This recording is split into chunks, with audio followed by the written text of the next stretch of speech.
Muli, good day sa atin mga ka-farmer. Magandang araw. So ito, karating ko lang dito sa farm.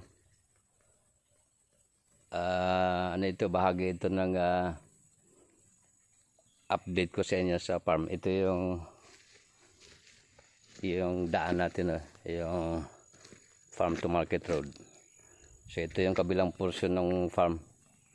So ikutin natin yung nakaraan na pinalinis ko kung ano na ba yung estado. Napakasipag ng damo, talagang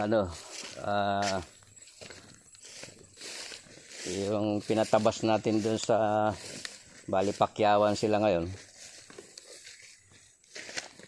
bali pang na ito, pang 6 na hektarya yung doon yung ginagawa nila ngayon sa kabila. Ito yung portion ng kapihan saka kakawan. So tingnan natin. Ano to? Nilinisan nila ito last month lang. Pero may sumisibol na damo, pero medyo manipis na siya. Gulpong kakawan po ito. So akyat tayo doon sa taas. So bali tuloy-tuloy lang talaga yung operasyon natin. Yan puro kakawan po yan. So kasalukuyang yan, magbubunga na yung mga yan dyan.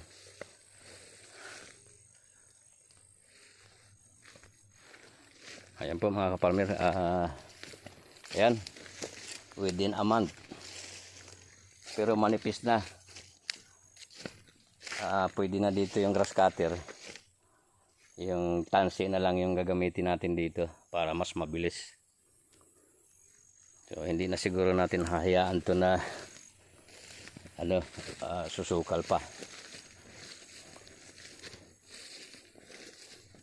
So yan, meron din tayong puno ng rambutan dito na pailan-ilan. Siningitan ko lang. Meron po yung kape, nagbubunga na muli yung kape natin ngayon. So yan. At meron pa rin siyang alternate na mga nyog. Yan, magkakaibigan po yan.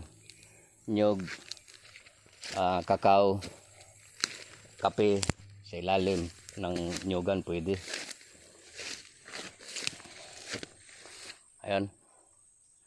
So akyat tayo doon sa pabundok, yung may mga kasoy naman dito sa taas.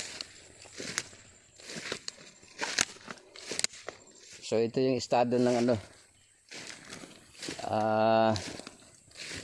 yung halos isang buwan na natabasan nila ito, nalinis. Pero iyan na naman. So yung damo talaga kasama yan sa farming. At nagpapaganda yan.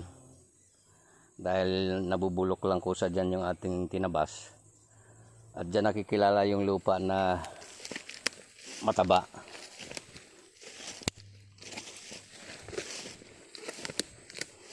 So yan naman, pagka katulad doon sa may baliti, yung kakawang ko doon sa baliti, wala nang damo na sumisibol sa ilalim nung naglakihan na sila. Medyo hiningal ako